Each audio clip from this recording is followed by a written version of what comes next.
Hello everyone, Professor Thompson here.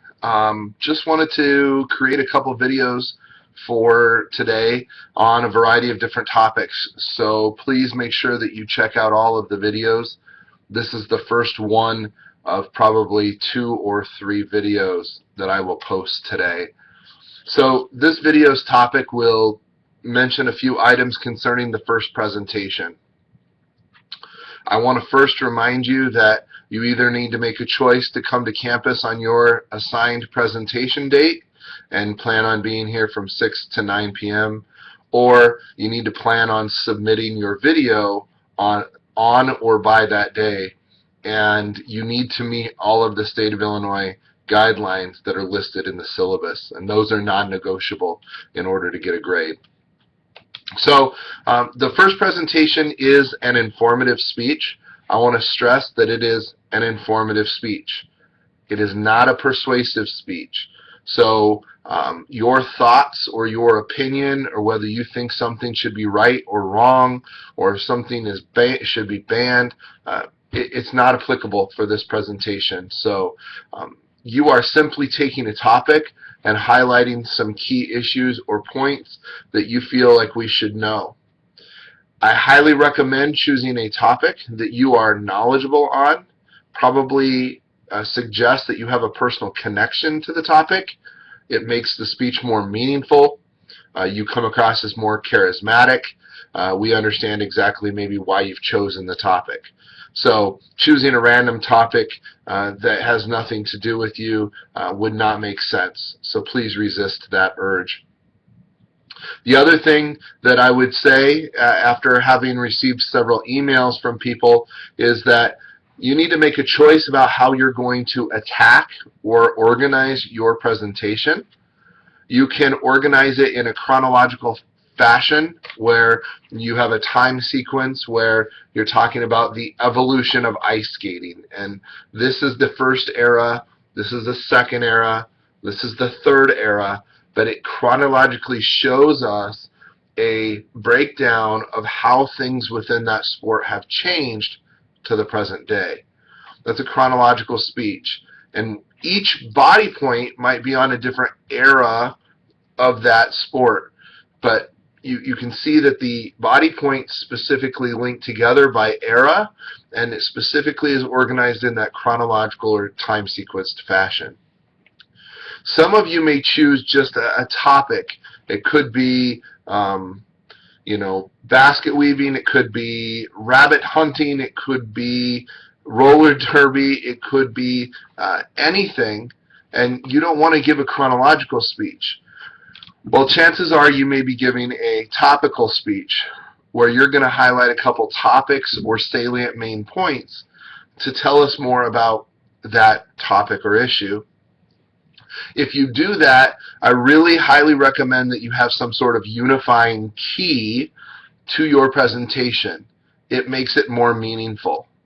The biggest mistake is that people try and cover too much information.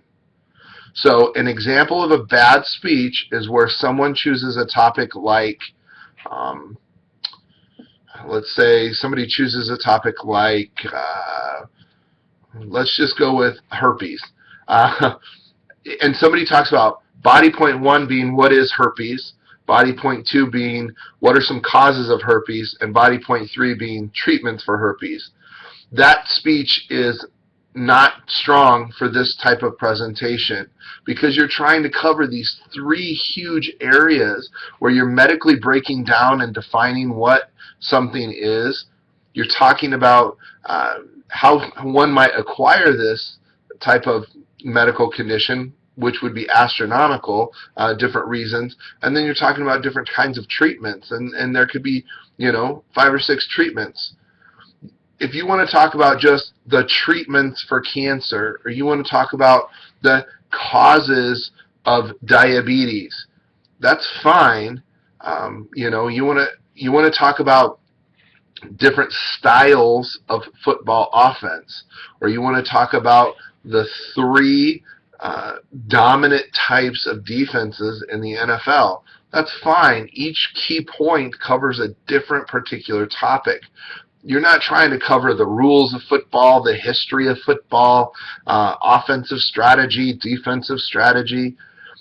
All of you need to begin to realize that your large topics can be divided down in many different ways, and you want to give a quick 4 to 6 minutes on one particular type of issue within your topic. If people are interested in your topic and you cover your topic well, they're going to be driven potentially to figure out more information on their own. But you just don't have the time to cover everything there is on your topic. So keep that in mind as you prepare for this presentation. As far as a visual aid, there is a computer in the classroom. If you're going to use PowerPoint, there is going to be a PowerPoint remote there for you. You can use a projector. We have a document camera in the classroom. You could bring an object in. There's a lot of different visual aids that you can potentially use. Don't limit yourself. Also, don't forget that you do need to have source citation. Oral source citation is where you include information that you've obtained from other sources as part of your speech. There is information in the unit that should help you with your oral source citation. One of the biggest mistakes that I think people make here with the first presentation is they fail to use the textbook as a resource. Remember that the reason why I have you reading 5 chapters in Unit 1 is because those 4 of those chapters cover public speaking material that is meant to help you with your first presentation. So use that stuff. Don't just say, I don't know what to do. Use the textbook as that resource. It gives you tips and it shows you some organizational tools. It tells you what you should have as you construct the presentation. Okay? Now, if you have questions or concerns specifically about the presentation, please make sure you get those to me as soon as you can. So the sooner you get them to me, the sooner I can then respond. All right? So that's some comments and some thoughts on the presentation for this week. And make sure you're checking out the next video where I will cover 1 or 2 other issues from the course.